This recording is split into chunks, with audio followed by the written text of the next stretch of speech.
Hello friends, நம்ம 6th standard mathsல exercise 3.2 continue பண்ணிட்டு இருக்கோம். அதுல 9th question objective type questions.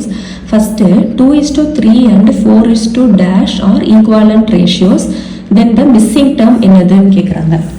So 2:3 equivalent to 4:- ஒரு நம்பர், அந்த நம்பர் என்னதுன்னு கேக்குறாங்க. 2/3 equal to 4/, இப்போ பாருங்க 2 2s are 4, 3 2s are 6 தானே. ஸோ 6 சப்டிவிஷனில் இருக்கா, அப்போ அதுதான் ஆன்சரு. ஸோ இது உங்களுக்கு புரியுதா? So 2 2s are 4, 3 2s are 6. So answer வந்துட்டு 6. நெக்ஸ்ட் கொஸ்டின் பார்க்கலாம்.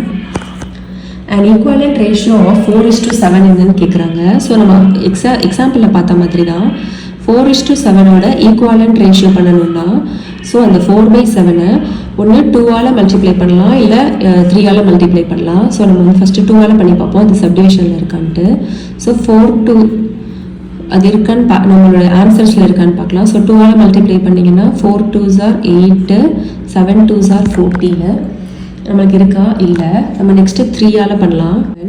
இன்ட்டு 3ஆல் பண்ணோன்னா 4 3s are 12, 7 3s are 21.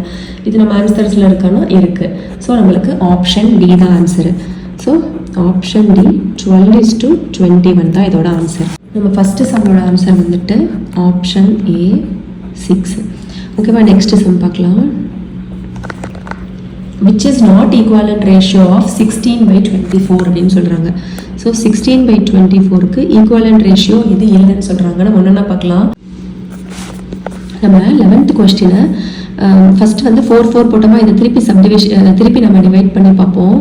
So 16/24ஓட simplest term வந்துட்டு 2/3 வருது. ஓகேவா? ஸோ இந்த 2/3 எல்லா ஆப்ஷன்ஸோடையும் நம்ம வந்து இது பண்ணி பார்க்கலாம், கீழே இருக்கிற ஆன்சர்ஸை வச்சு. ஸோ ஃபஸ்ட்டு ஆன்சர் வந்துட்டு 6/9. 6/9 எப்போ வரும்? இன்ட்டு 3 பண்ணுறப்ப வருமா? 2 3s are 6, 3 3s are 9. அப்போ ஃபஸ்ட்டு ஆப்ஷன் கரெக்டு தான். செகண்டு 12/18. ஸோ 2/3 இருக்குது, 12/18 இங்கே இருக்குது.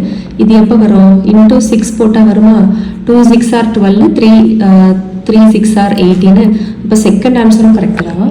தேர்ட் வந்துட்டு 10/15. ஸோ 2/3யோட 10/15 எப்போ வரும்? இன்ட்டு 5 போட்டால் வருமா? So 2 5s are 10, 3 5s are 15. So அப்போ இந்த மூணுமே நம்மளுக்கு ஈக்குவலண்ட் ரேஷியோஸ் தான். அப்போ ஆப்ஷன் டி தான் இதுக்கு கரெக்டான ஆன்சர். அவங்க என்ன கேட்குறாங்க? Which is not an equivalent ரேஷியோன்னு கேட்குறாங்க. அப்போ option D is not an equivalent ratio. ஓகேவா? ஸோ ஆப்ஷன் டி தான் இதுக்கு ஆன்சரு. நெக்ஸ்ட் சம் பார்க்கலாம். 1600 rupees is divided among A and B in the ratio 3:5. Then find B's share அப்படின்னு சொல்கிறாங்க. So ratio எப்படி டிவைட் பண்ணுறாங்க? 3:5. இப்போ எவ்வளோ பார்ட்ஸ் அது? 3 + 5 மொத்தம் 8 பார்ட்ஸா? அப்போ ஏயோட பார்ட் வந்துட்டு 3/8, பியோட பார்ட் வந்துட்டு 5/8. கரெக்டா? 8ல் மொத்தம் ஏயோட ஷேர் வந்து 3, பியோட ஷேர் வந்துட்டு 5. கொடுத்துருக்கிற அமௌண்ட் எவ்வளவு? 5/8 இன்ட்டு அவங்க பீஸ் ஷேர் மட்டும்தான் கேட்குறாங்க. So 5/8 into 1600. இதை பண்ணாலும் நமக்கு பியோட ஷேர் கிடைச்சிடும். 1 8s are 8, 2 8s are 16, 0 0. 5 2s are 10, remaining 2 zeros இருக்கா? அப்போ பியோட ஷேர் வந்து ₹1000, அதாவது ஆப்ஷன் சி.